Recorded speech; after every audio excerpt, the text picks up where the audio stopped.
Hello?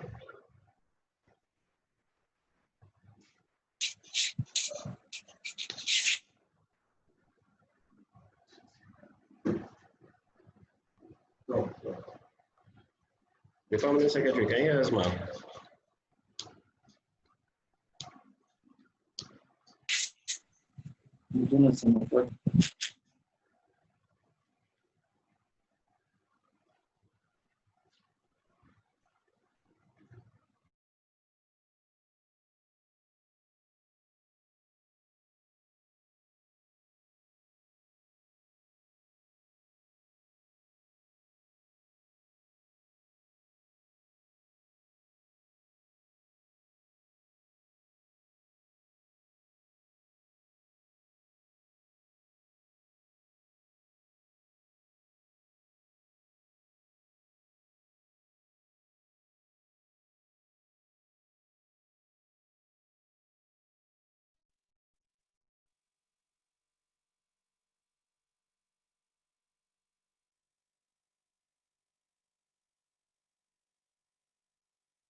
Okay, hello. We'd like to recognize the presence of the Permanent Secretary, Ministry of Women Affairs and Social Development. You're welcome, ma'am. So I've indicated you unmute yourself, so kindly confirm if you can hear us by unmuting your mic.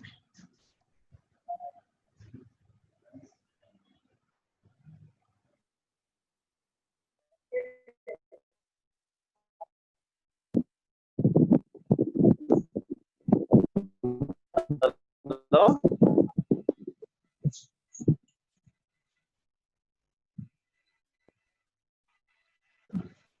Okay, we also have the presence of Medipin Olusegun, I hope I pronounced that correctly, from Youth Hub Africa.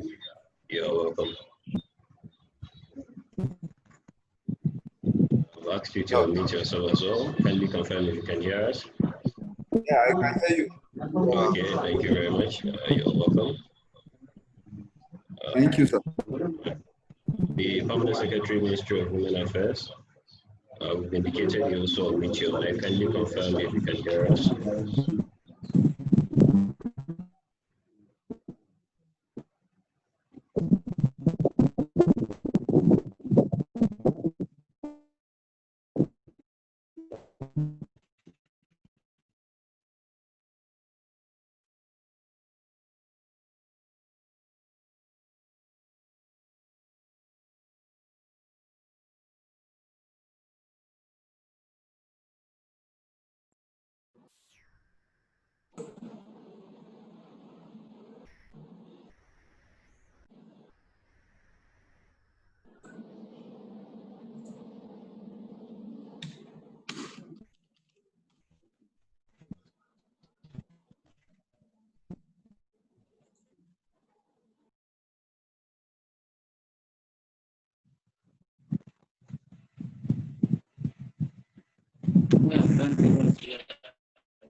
Ministry of Women Affairs. Can you unmute your mic so you can confirm we can hear you? Hello, good afternoon. Okay, I think we can hear you. Just need to adjust your webcam. Thank you so much. We can see you. Okay, thank you very much for joining. We can confirm, we can also hear you as well. So our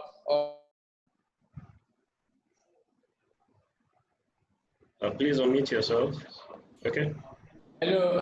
Yeah, I can hear you. The permanent secretary of seats. The permanent secretary is here with us. Okay, okay. Thank you very much. You're welcome, ma'am. Okay, thank you. Good morning. Okay, we're waiting for other speakers to join. We have the Permanent Secretary, Ministry of Basic and Secondary Education. She seems to be having technical issues, but let's also confirm we can hear her. Can you hear us, ma'am? Yes, I can. Okay, you're welcome, ma'am. Good afternoon, everyone. Thank you. Okay.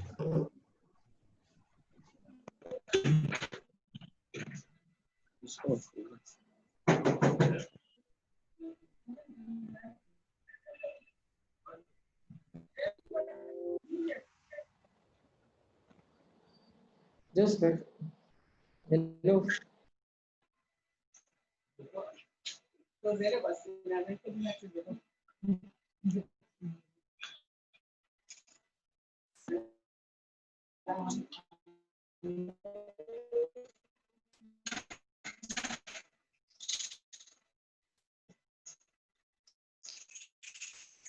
Alaikum salam.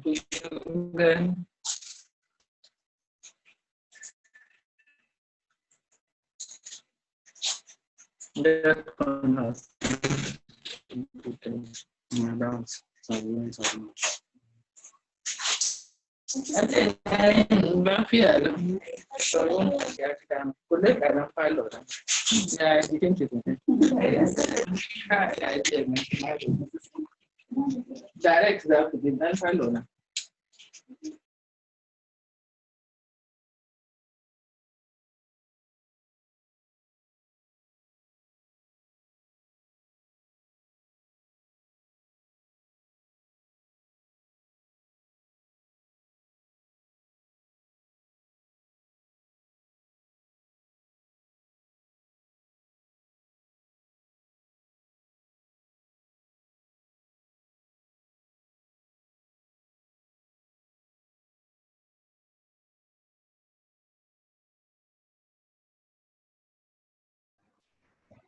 Okay, good afternoon, everyone. Sorry, somebody is on mute. Okay, you're welcome to this webinar titled The Rules of the Government, NGOs and CSOs in the Fight Against Gender-Based Violence in Kebbi State. My name is Awan Hassanwara, the managing partner of Startup Kebbi. We're providing this platform for the CSOs to be able to deliberate on these social issues. Before I begin, in the agenda, we would like to apologize for starting behind schedule, but I would like to recognize the presence of the Permanent Secretary, Ministry of Basic and Secondary Education, Hajia Fatu Muhammad, you're welcome. The Permanent Secretary, Ministry of Women Affairs and Social Development. And then we also have the presence of the representative of the Permanent Secretary, Ministry of Justice. You're welcome. We also have representative from Youth Hub Africa. You're also welcome. Without wasting much of your time, together with me today is also Jennifer Pius, which will be also the anchor of our panelist session. Jennifer, you're welcome. Thank you so much for the introduction. Okay.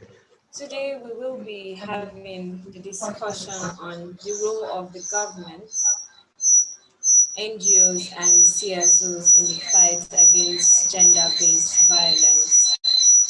And like he has rightly mentioned, we will be speaking with some personalities from various parastatals who will talk on basically on these issues of gender-based violence.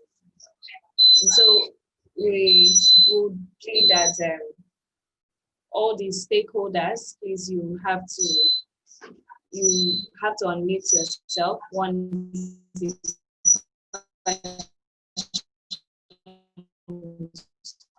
so we can all hear each and every one of us. My name is Jennifer Pius, and I'll be taking on the moderation for today's discussion. I hope you can all hear me. Okay. All right, we'll take the opening remarks by Mr. Nasiru.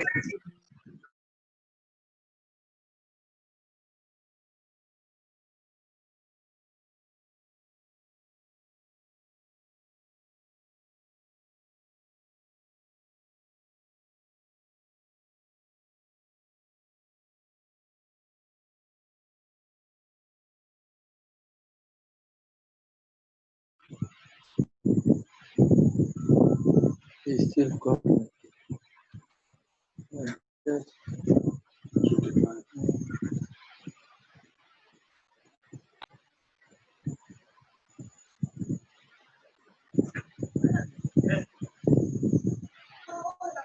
It's good. He's not saying anything. It's from his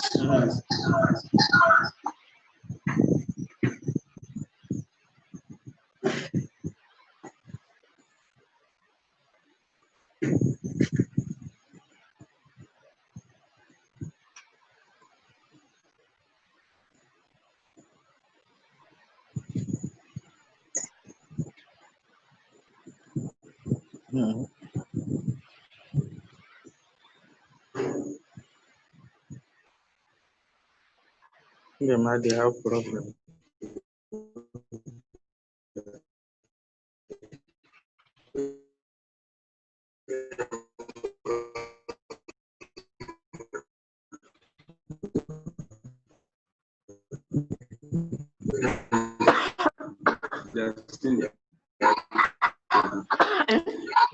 Assalamu alaikum wa rahmatullahi wa barakatuh.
Assalamu alaikum wa rahmatullahi wa barakatuh. Mala Nasru Idris, the State Coordinator, Women Rights Advancement and Protection Alternative, and the team leader of the Kebbi State Civil Society Organization on Child Rights Act. As you all know, I wish to mention the protocols as usual. I want to ensure the presence of the Permanent Secretary, Minister of Basic Education and Secondary, and the Permanent Secretary, Minister of Women Affairs, and all my colleagues. You are all welcome to this very program. As we know, we need to discuss about gender-based violence, which is GBV. And this gender-based violence is a violence that is directed at an individual based on his or her own biological sex. This is what we call gender-based violence. And there are just certain things we call gender identities. And these gender identities maybe sexual violence, maybe verbal violence, maybe psychological violence, maybe educational violence, economic violence. So we want to discuss this very issue, and this very gender violence, it has made a lot of problems and become a menace to this very society. In fact, it has eaten into the fabric of the society. In most cases, this very gender violence tried to destroy the family unit. So it's a very serious issue, and it's something that globally are addressing this very issue of gender-based violence. And we, Kebbi State, we are not an exception to this very gender-based violence. Just of recent, we have been witnessing a lot of rape cases that is happening in the state. And the case is seriously alarming, and we have to address this very issue. And that is why we call this very meeting, because we need to have contributions from the government side to see what are the role of the government in the fight against gender-based violence. We want to come out with problems, and we come out also with the solutions of these very problems.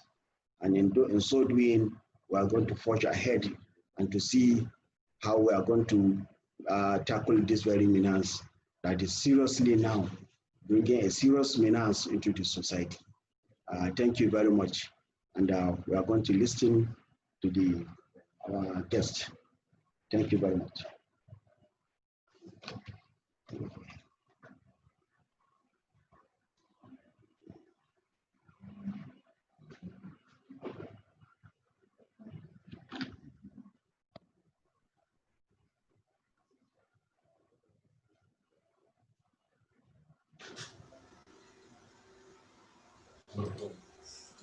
All right, thank you so much, Mr.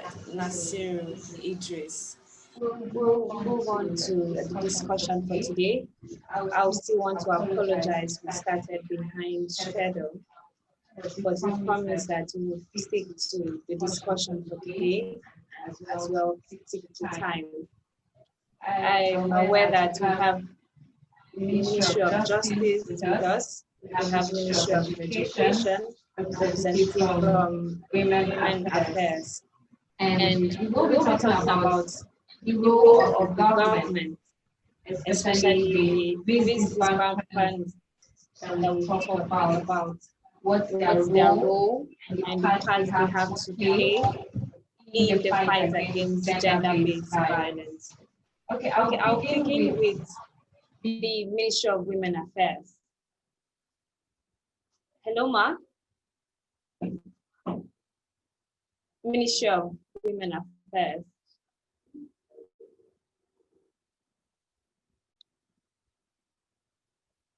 Hello, Ma, can you hear me?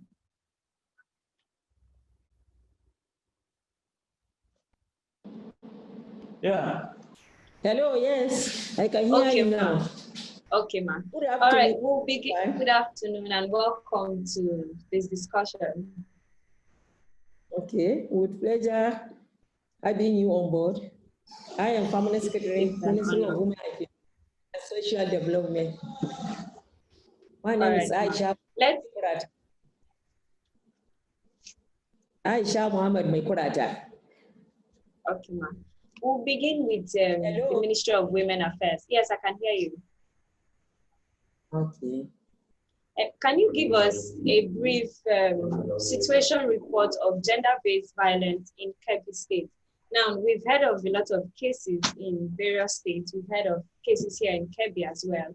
And I'm sure that as the Permanent Secretary of Women Affairs, lots of reports concerning gender-based violence, be it rape or child molestation and other gender-based violence-related issues have been reported to the Ministry of Women Affairs. What's the situation you have right there in the Ministry of Women Affairs? Can you tell us a brief overview of gender-based violence here in Kebbi State as it relates to your ministry?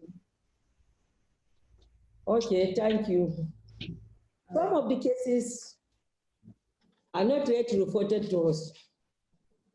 Okay.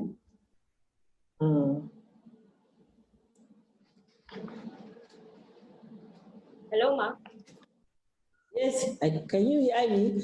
Yes, I can said hear some you. of are not reported to us, some cases of gender-based violence. Okay. Being in direct relationship with social development. Now, I'm sure that perhaps there have been rape cases with women. Now, how has the ministry been able to assist women who have gone through some of these violence?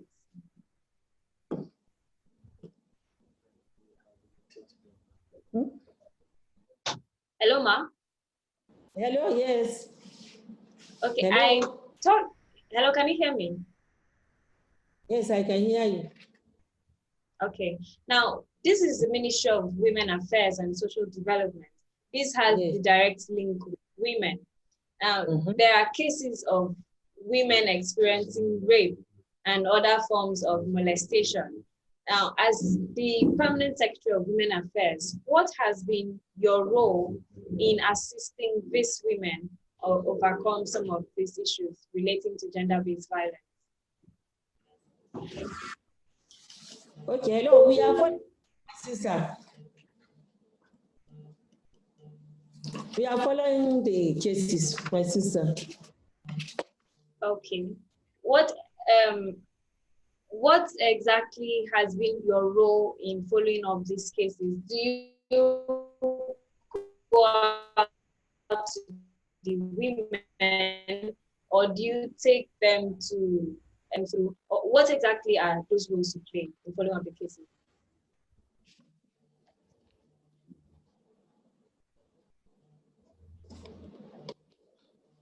Hello, Mark, can you hear me? Yes, I can hear you. Okay, my sister. Handle take my director of planning so that he will explain more to you. Okay, no problem. Hello, ma. Yes, go on, Hello? please. Hello, Yeah, can you hear me?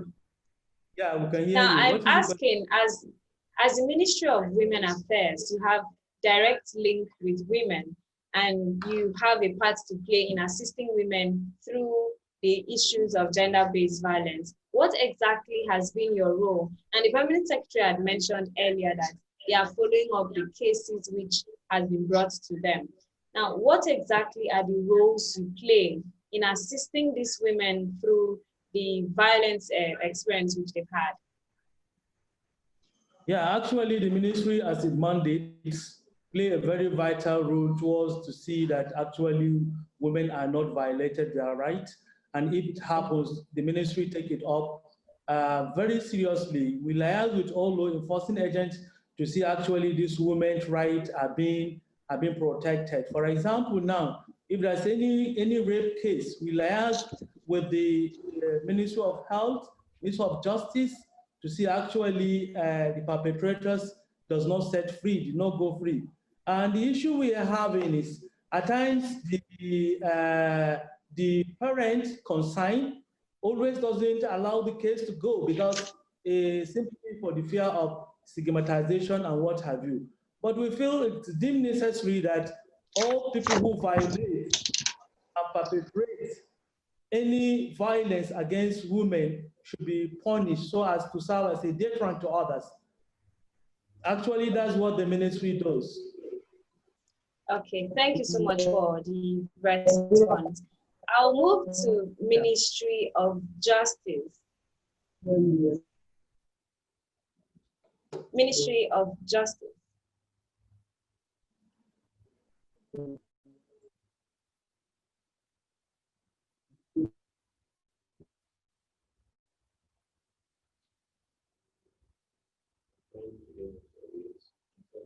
Okay, the representative. Okay, ma. Welcome, ma. Can you hear me? Yes, I can hear you now, ma. Good afternoon. Good afternoon and welcome to this virtual discussion. Thank you. Okay, Ma, then you are from the Ministry of Justice. Can you please just tell us a little about yourself? Just a brief introduction. Hello?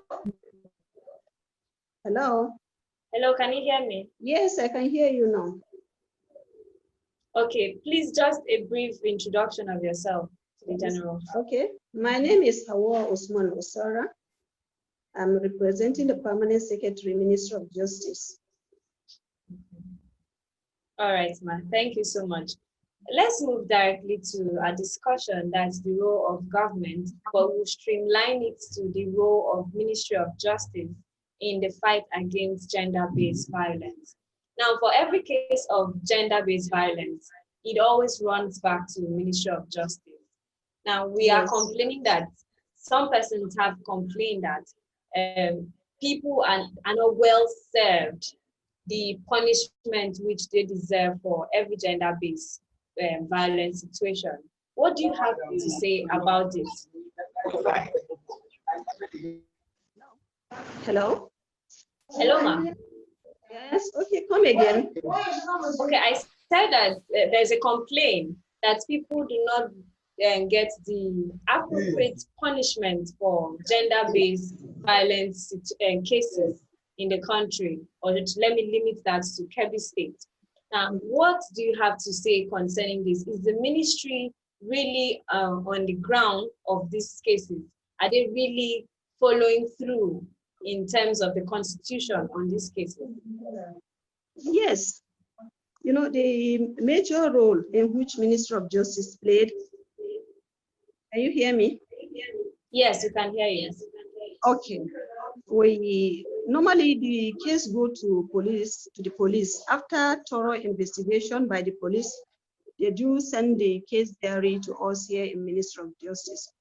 We go through the case file, check whatever it is, then we write our legal address. After writing the legal address, hello?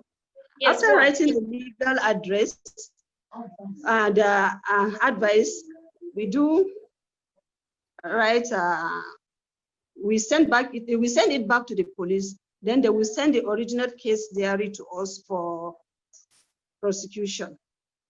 So, you know, the problem we are having with most of these cases is that hardly do we get witness to testify before the court.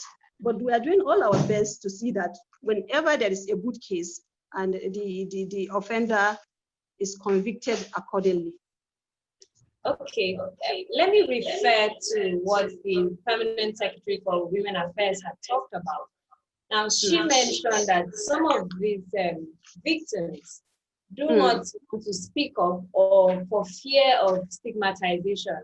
Now, what measures is your ministry doing that whoever comes, whatever victim that speaks up, there's a guarantee for social safety? Because one of the major issues we are facing why people do not speak up is for fear of stigmatization. So what's the Ministry of Justice doing to guarantee social safety? Yes, we recently have drafted a bill in respect of that, 2 bills. The bill on VAP and also compulsory treatment of rape victims. In that bill, we made a provision for the protection of all those victims. And there is punishment prescribed in the bill to whoever stigmatizes any victim of rape or whatever. There is a severe punishment attached to that offense. Presently, the bills are before the House of Assembly for passage onto law. Oh, that's really a good one, and that's a right step in the right direction.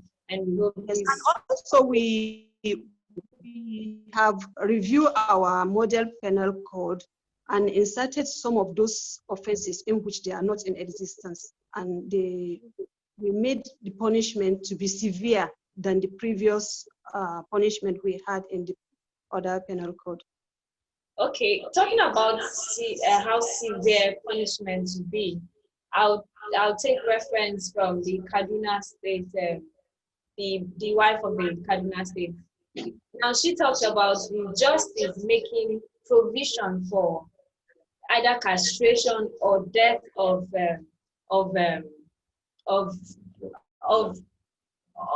perpetrators. Now, how severe is the review of Kebbi State penal code? Is it as severe as that? Hello? Hello, can you hear me, ma'am? Yes. Okay, Hello? I'm talking of, can you hear me? Yes, I can hear you now. Okay, now there are severe cases of people are making requests for death and castration of perpetrators. Now, how severe is the punishment for perpetrators here in Kebbi State? The present review penal code we had is death sentence. Okay. Yes. All right. Yes, but Thank before you. it was life imprisonment, but now it's death sentence. Okay. Thank you so much, Ma, for the response. Okay, we have representative from the Basic and Secondary Education Board. The permanent secretary. Okay. I don't go. Hello, Ma. Hello, can you hear me? Yes, I can hear you. Hello? Yeah, I'm Rafa Tunuma Hamani, the permanent secretary, Basic and Secondary. Hello? Okay, go on, please. Can you hear me now? Yes, I can hear you now. Yeah, I say I'm Rafa Tunuma Hamani, the permanent secretary, Basic and Secondary Education. Okay, ma'am. All right, there are cases of gender-based violence ongoing in schools. Now, this poses a problem to safety of children. The SDGs have that everyone is free to education, and so if they don't find the safety in a school environment, it makes it difficult for one to attend a school. So, what is the Ministry of Basic and Secondary Education doing concerning this? Thank you very much. First of all, in all schools, whether private or government schools, we have made a policy that there must be a guidance teacher. A guidance teacher who will. Hello, can you hear me? Yes, I can hear you. Yeah. And such cases, when they happen in schools, and it's reported to the ministry. We first of all set up a committee. But before then, if it is a staff of the school, we suspend him first. Then we set up a committee to investigate. And if he is found guilty, then he is dismissed according to the rules of the education. But and even the victim, as much as possible, apart from giving the victim the necessary counseling, we also try to see if the victim needs any medical attention that is being taken care of. Make sure he or she gets the right medical attention, and if it involves going to court, then we send to Ministry of Justice for further action. Okay, talking about if it involves going to court. Now, in what case or to what extent is a situation of gender-based violence that it demands going to court? In your gender-based violence mostly in schools is either physical violence of maybe beating a child until he or she gets hurt, or sexual violence, whether it is male or female, whether it is male to female or male to male or whatever. And once we establish that case is true, then what we do is to report to Ministry of Justice for further action. But if it is something that is not maybe it is based on suspicion, maybe an attempt. So what we do is to take that staff or student out of the school. Okay. Hello? Yes, ma'am, we can hear you clearly. What I mean, if it is a student against a student, then we make sure that student leaves that school, or depending on how much the gravity of the offense, he or she will be dismissed. But if it is a staff and it is just based on suspicion, but we don't even allow him to stay within that school, we send him to another school, but with strict observation by the principal, so that that staff will be watched to see if he truly exhibits such action in the new school. But we don't normally allow even suspicious cases to stay within the school, because we don't want to have a problem.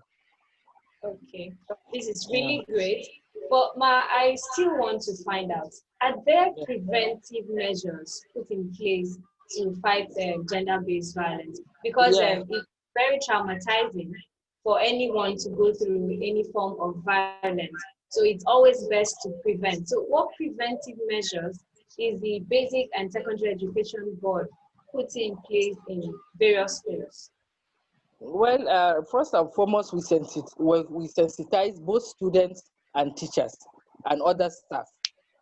And secondly, we have, like I told you, we have established guidance and counseling units to watch and take care of such cases. And we encourage the students to speak out, because most of the time it will be against a student. So we encourage the students to speak out when such things happen, so that it can be prevented. Okay, Ma, one last question. Are there any form of challenges which your ministry is facing, especially with regards to the fight against gender-based violence? Yeah, as usual, sometimes the lack of reportage, because a student may be scared, maybe because of whatever, the student may be scared to say it out. And sometimes the parents, if it is a day student, the parents may not want such things to be discussed, and so they would discourage the child from speaking out. Most of the challenges are speaking out, and if that case is established, when you want to take the case forward, sometimes parents intervene for fear of stigmatization, as they say, and they will not want to really give their cooperation. But I'm glad to say that in most cases, I will give an example of one student who reported that a teacher is always inviting her alone. He happens to be an exam officer, and because of that, we had to remove him. In fact, we made a policy in the ministry: all female schools must have female exam officers, and other sensitive posts where a child will be alone with a teacher or staff. So that's if it is a female school, except if there's no female teacher or staff that is capable of doing that, it must be female, just to reduce this problem in schools. Wow, this is really remarkable. Thank you so much, Ma, for your time. I'll be going back to Ministry of Justice, because as it stands, if there's no justice, we'll keep having repetition of these cases in the state. The Permanent Secretary, Ma.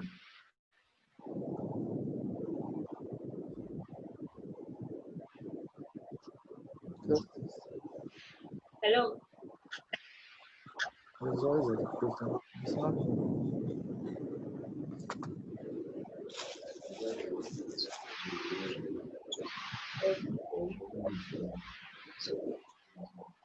Okay,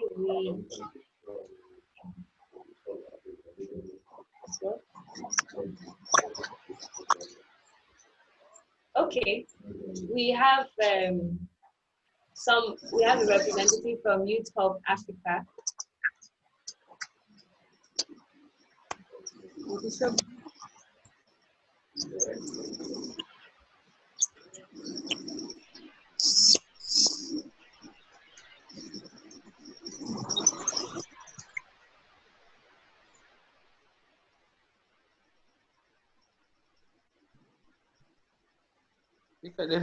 Okay, we have Director Youth Hub Africa, Mr. Shegun. Hello, Mr. Shegun. All right. Good afternoon. Shegun is not the director for Youth of Africa. He's just a program manager. Okay, the program manager. Sorry about that, Mr. Shegun. It's good to have you on this conversation. Thank you, ma'am. Can you tell us a little about your thoughts concerning gender-based violence, especially? All right. Okay. Thank you for the opportunity to discuss with my people on GBV in Nigeria and not only in Kebbi State. The first thing what I will first of all say is we should not think the high rate of GBV presently is only prevalent in our state alone, in Kebbi State alone. Every state in Nigeria are witnessing GBV, high level, high rate GBV. For instance, we are in Abuja, and because we are not a service organization, we don't do services. What we do is advocacy, what we do is education, and what we do is media when it comes to GBV and harmful practices, sexual and reproductive health and related areas. But even though we are not service-based organization, during the lockdown alone, the first 1 month, we were getting between 5 to 6 GBV cases reports every week, and that is a little on the high side. From from Oyo State, from Lagos, from Abuja here. In fact, we didn't get any from Kebbi, for instance. And so you will believe that even though the book says, the statistics in Nigeria says there is high rate in Kebbi State, but during the lockdown, we didn't get as much Kebbi State. Also, from UN Women, it is believed that one out of 3 women are abused even on a daily basis in Nigeria. We have every cause to believe in that statistic. And when we also do our findings among women, we discover that young men and women also still believe that there is nothing wrong in GBV, right? So I think by and large, nationally, the rate of GBV is very high now. But the question we're asking is, why is it very high now?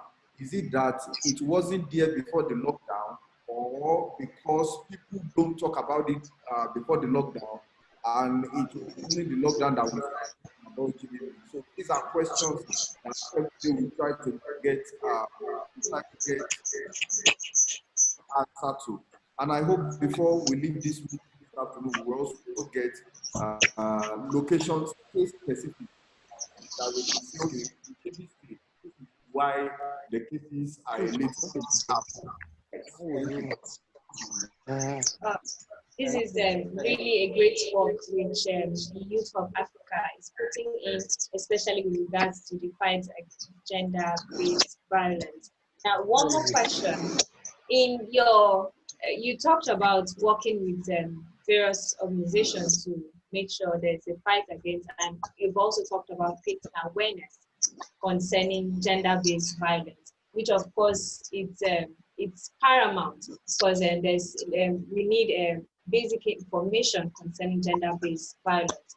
But specifically, in what ways with these organizations, or in what partnership forms have you, what activities exactly have you carried out with maybe NGOs or CSOs concerning gender-based violence in Kebbi State? because we are trying to streamline this to the our geopolitical zone, Kebbi State. So what specific activities have you had so far in Kebbi State concerning gender-based violence? Okay, so I will just mention two key areas we've contributed to stopping GBV in Kebbi State. One is indirectly, which is the Child Rights Bill Advocacy Project that we have RAPA as our main partner and our anchor person, our anchor organization in Kebbi State. We always tell people that our reason for going after the Child Rights Act is basically for the education component of it, so that children will be educated and the education should be free up to secondary school, the end of secondary school. But even under that, we also recognize the fact that the children, will I say, the adolescent gender system in every of these of our states needs a little bit of overhauling. And we know the Child Rights Act, as it is, provide a robust framework for us to run juvenile, adolescent, or children justice system in any state that has the Child Rights Act domesticated. So one thing that our work on Child Rights Act will do in Kebbi State, for instance, is to ensure that the children has the right to justice, for instance, and they have the right to protection. And most importantly, that law also table out every responsibility the government has to the children and the parent has to the children. So the fact that you are the parent, for instance, the fact that you are the father or you are the mother, does not mean you should break bottle on the child's head, right? So all these are what the Child Rights have clearly stipulated, and that is something we are contributing to. Then secondly, I know immediately the lockdown came. Before the lockdown, rape or social media here and there. And so immediately the lockdown came, one thing we decided to do is to roll out a perception survey. The perception survey has to do with what we call sexual consent. Sexual consent has to do with, okay, you are my girlfriend, I'm your boyfriend. Should I kiss you now? Should I not kiss you? If I kiss you, do you want me to stop? Do you want me to? All this has to do about consent. And we know some people who actually claim that they were raped. They were not raped. Some who also thought they were not raped, we discovered by law, the existing law, they were raped. So we need to clear all these boundaries. So we want to know what young people think. And so part of, we focus on 6 states across the 6 geopolitical zones. And Kebbi State was one of the states where we collected our data to be able to know about consent, for instance. So I'm having intercourse with my boyfriend or girlfriend. He say, "Stop! Did I stop?" When he say, "Don't do," did I not do, and all those things. And we always tell people that, see, you can know internet, you can know book. Book and internet will not save any rapist from going to jail. The only thing that will save rapists from going to jail is the law that is in place in Kebbi State. So part of what we did, and which we did virtually, and ensure young people from across all the 6 states that we did, they were part of a 1 month that we did on sexual consent. So those are some of our contributions here and there to ending gender-based violence in its entirety. Well, thank you so much, the program director of Youth Hub Africa. It's really been a great time having you. Okay, we will switch to Women Affairs. We still have a few questions for the Ministry of Women Affairs. Hello, Ma. Yeah, we are here with you. Okay, thank you so much. I would like to find out in your pursuits on the fight against gender-based violence, there possibly would have been some stopovers or some blockages, or let me just call them challenges, which you have faced in fight against gender-based violence. What exactly has been those challenges? Yeah, the challenges we have in gender-based violence, you see center before, which if there's any issue of rape case, for example, we easily refer them and be seen so as we can be able to create or to have, that is why it takes long time before evidence are proved beyond reasonable doubt. But for now, with the intervention of some CSO, we're able to have the reference center in place, which initially to which at least will serve a better position here at the hospital. At times when there are rape cases, people don't want to show them. But with this referral center, which they can really go for any medication, it's very easy for them. Because you cannot say the person is going to the hospital and you are seen as if he's going to somewhere that is going to be taken care as a victim of rapists. Anybody come to the hospital. So when they see anybody going to the hospital, for example, and the victim will not be, so it has been solved. It is no longer a challenge then. But you see, as I said initially, at times you see people doesn't want to show themselves that actually they are victim, and more especially the parent, simply for the fear of the stigmatization. But thank God, with now all this sensitization in place, parents get to understand actually it doesn't take anything from a victim to say, really, I'm a victim. People are now buying ideas of allowing the perpetrators to at least to be punished, to be taken to the court. Thank God, we are able to have a support from the Ministry of Justice. Also, whenever we seek for any support, they actually come to our aid to support us, actually, perpetrators at least to be punished, so as people to know that actually whoever perpetrate or whoever happen to cause any damage is going to account for it. And apart from that also, apart from the parents' fear of stigmatization also, I don't want to say that these victims are not punished. For the issue, at times people complain that a perpetrator will be at least will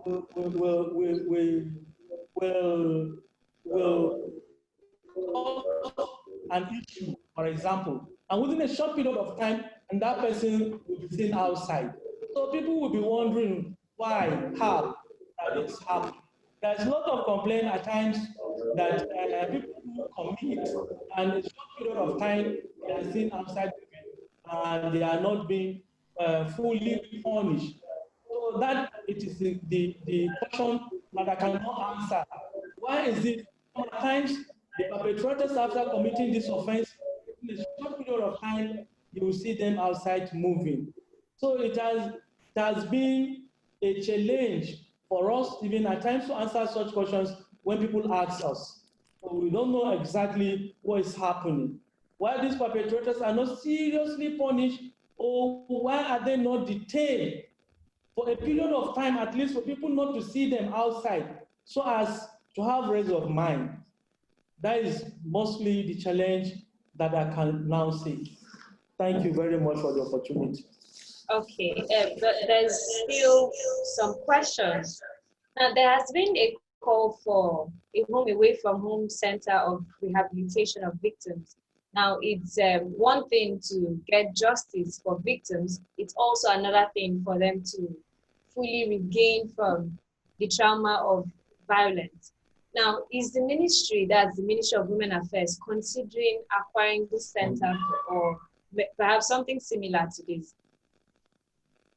Actually, in the state Ministry of Women Affairs and Social Development, we have what we call Gender-Based Violence Center. We have it on place. That apart from even rape cases and other, any violation of women's rights and what have you, we are saying, we usually put them at our GBV center for rehabilitation, counseling, and lot more. Have it please. We have rehabilitation, we have a GBV center within the military context, and whenever there is case, we used to counsel them, they undergo rehabilitation, and at times even small training before their cases is over. I could remember some times ago, there is issues of maybe this unwanted pregnancy, which the parent will send their daughters away and doesn't want them home simply because of the unwanted pregnancy. They were able to bring a shame to the family. So the Ministry of Women Affairs and Social Development always take such kind of issues and keep those girls within the GBV center. They rehabilitate them, they counsel them, and at the end of, they link them with their parents. We usually invite the parent at the ministry and tell them all the necessary things that they're supposed to know, and they should at least be patient and take their children back home. So we reunite them after the parents are so upset for the issue that happened. So we have the GBV center in place at the ministry level. Okay. One last question, please. Is there any form of education for the women? Because some women are not even aware of cases of gender-based violence. Now, they may be going through some form of violence or the other. So is there any form of education or form of awareness for these women? Actually, there is this sensitization, awareness creation basically on the GBV. Even at present now, the ministry intends to go with the sensitization of community, religious and traditional institutions, so as for them to be so much acquainted and be knowledgeable of the GBV issue, so as to take it very serious in the community, because most of the times you see it is just because of the lack of education, awareness, creation, and what have you. So for that is, you see all this fear of stigmatization and what have you, that's what is bringing it up. Because if really these people are well knowledgeable, are well educated, they will be actually looking for a place whereby if anything happens, they will be sought for any support. So actually the ministry are trying to undergo creating awareness and what have you. It has even get to the extent of maybe we want to say we want to have this workshop on a good rehabilitation, good parental skill, whereby parents will be taught how please they will enlighten their children to know some important part of the body of their children, so as to ever want to abuse them, these children will easily report. And even without even establishing such centers, the parent themselves,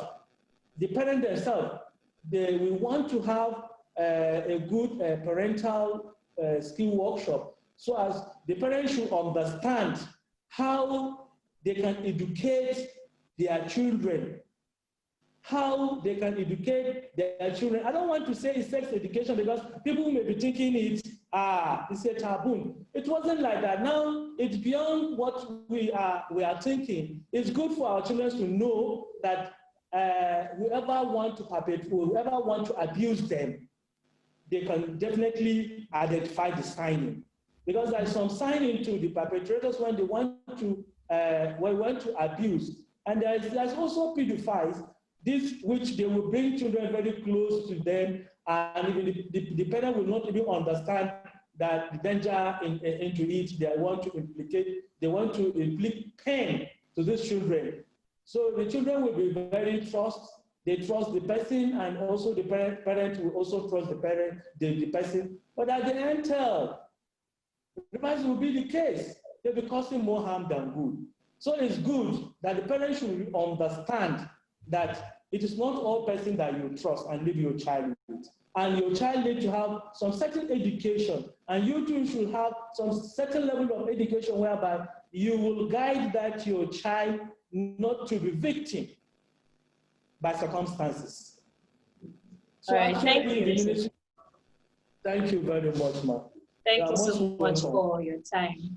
We are indeed very grateful for the information shared on this platform. That will be all we'll be taking for now, but we'll be opening up the floor for any of the participants. If you have any question or you have some contribution which you would like to share with each and every one of us, please you can unmute your mic and go ahead and ask your questions or contributions.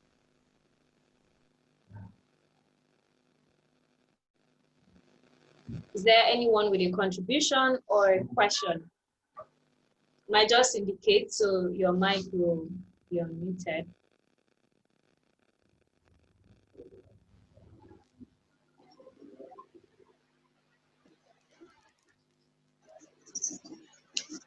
Assalamu alaikum. Assalamu alaikum. Walaikum salam. My name is Hassan Ibrahim from Women's Rights Advancement and Protection to the rural areas. Because since when we started this journey, though we've been going to some key areas, emirate councils to advocate for this gender-based violence. So I would like us to extend this. I'm calling this for our CSOs. Since we join hands together on working on this gender-based violence, we need to extend our hand more out to rural areas.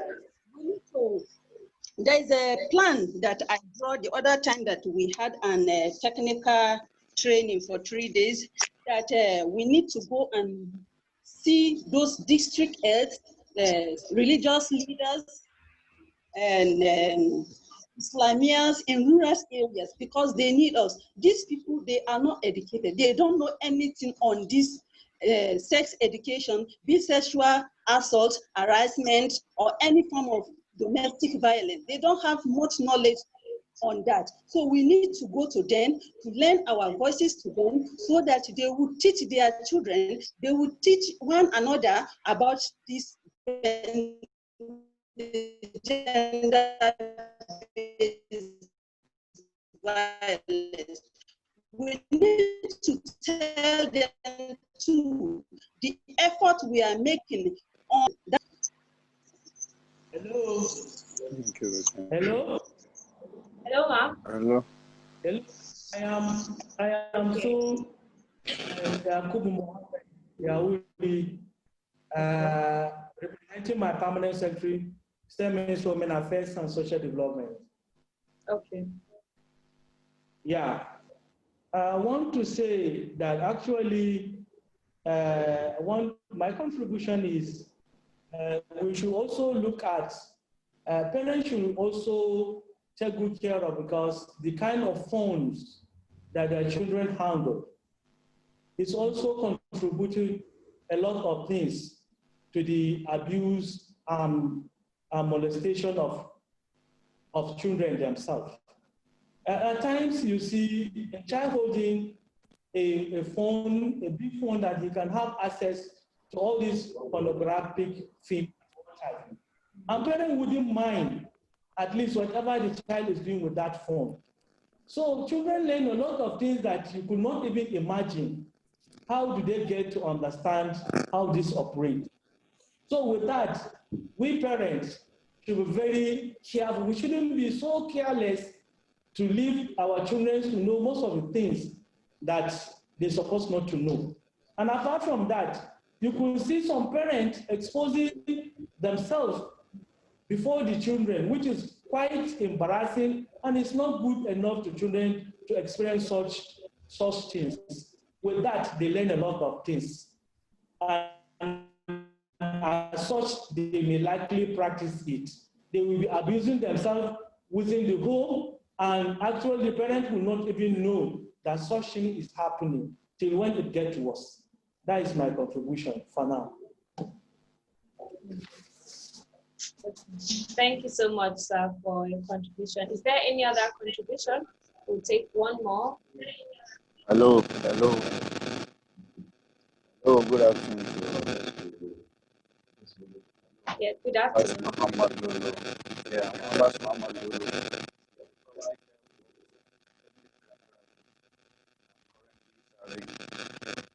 My own contribution.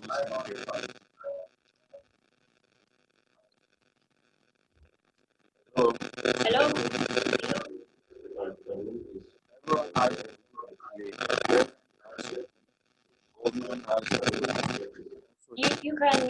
You can move your earpiece. I think you can't hear you clearly. Hello, are you with me? Yes, we can hear you clearly now. Hello. Yes, we can hear you clearly. Yes, I am Abbas Muhammad Lulu, a public health officer. I'm a graduate. I'm currently serving. My own contribution here is everyone has a role to play. As in, everyone has a role to play. The parent has a role to play, the government and the community at large. As in,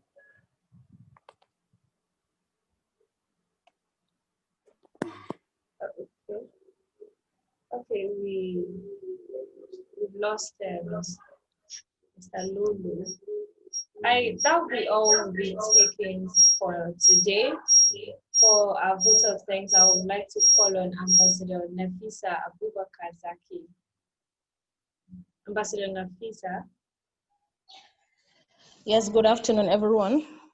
Good afternoon, ma'am. Thank you very much for being with us today. And I would like to use this opportunity to appreciate the good points made. It shows that Kebbi, we've really gone far, even though some are saying that we are still at the tail end when it comes to our call to action and GBV. But to me, this shows that we are committed, and commitment alone is a step forward. And I would like to use this opportunity also to say a very big thank you to Youth Hub Africa, because I could remember when they came to Kebbi in October 2019, we were summoned on a Saturday for a stakeholders meeting on Child Rights Act. And that was what triggers and set the ball into motion for the adoption of the Child Rights Act in Kebbi State. It has really been a wonderful journey. It's been stressing, but then it's worth it. And we are willing to do more, looking forward to more fruitful outcomes, especially when it's finally signed and put into action. And I would also like to call on CSOs, never give up, never relent, and don't think that your actions or your sacrifices are not enough. They are good enough because they are always there to save lives. One person cannot do it alone, but when we put our hands together, we will make it one day, one time. Thank you once again, and we look forward to more fruitful discussions tomorrow. And as a last point, I would like to suggest that apart from the main speakers, tomorrow it will also be good not just to mute our mics, but also to off our video cameras, because it's a form of distraction to some of us that when you are moving, driving, jumping, and doing different things and trying to concentrate also to something that has been said when you are not close to the speaker and you can't go back to that. So it takes a lot of fruitful things away. But thank you very much, and wassalam.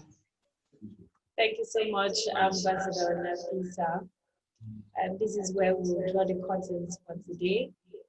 And remember that this discussion will continue tomorrow by 2 p.m. So let's endeavor to also invite other persons to join the discussion, because it will take me and you and everyone else to win the fight against gender-based violence. Thank you. My name is Jennifer Pius, and you have a wonderful evening.